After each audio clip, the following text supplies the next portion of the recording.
recommend finding a study group of folks that don't escalate your stress level, but help keep you calm, but are fun to study with, because finals can get a little isolating. So it's nice to have a group of people to do that work with you. Yeah, I think that's definitely true. My study group from 1L is actually still my closest group of friends in law school, and it's tight bonds that last not just your subsequent years, but I'm sure after law school as well. I think one of my biggest study tips for 1Ls is not to follow what everyone else is doing. I think 1Ls can really fall into the trap of getting stressed out as to what their peers are doing. So I think it's a good piece of advice to follow the you do you policy. Don't be shy about asking your PAs or upperclassmen for sample outlines so that you don't necessarily have to create all your outlines from scratch. Please don't compare your study schedule to your friends and colleagues. You know yourself best, and you know how much studying you need to put in and how much sleep you need to get each night. So do your best not to compare your study schedule to others. The first thing I think you need to understand about taking law school exams is that what we're looking for is, are you someone who I want to hire as my lawyer? So that's very different from other kinds of exams where you're just being tested on subject matter.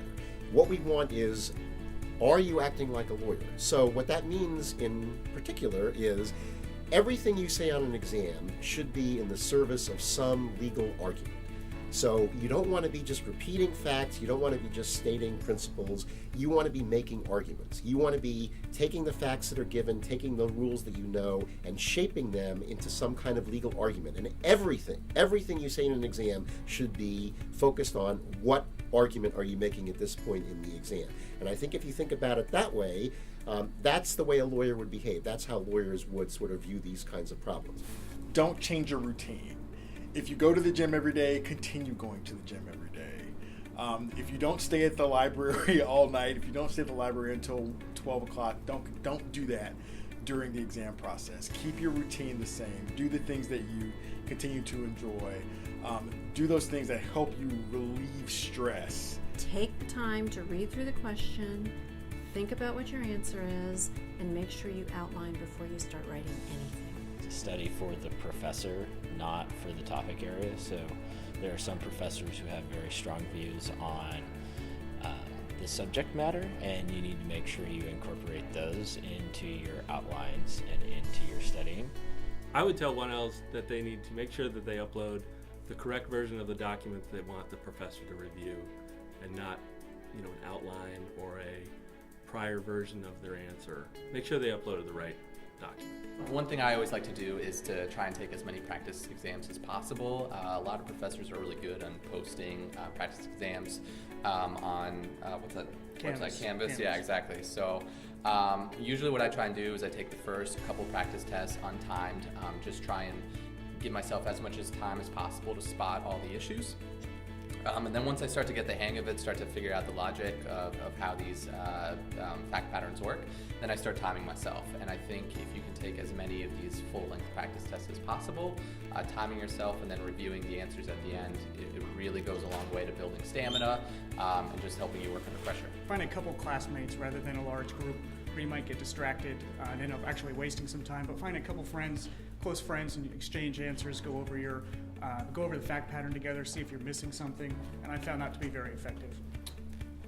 So the most important thing would be to really focus on your analysis over and above the form of your exam. That's a lot more important because you're not trying to write some sort of novel or anything that really sounds good. No one else is going to read it but your professor. So analysis is number one, and focus on that.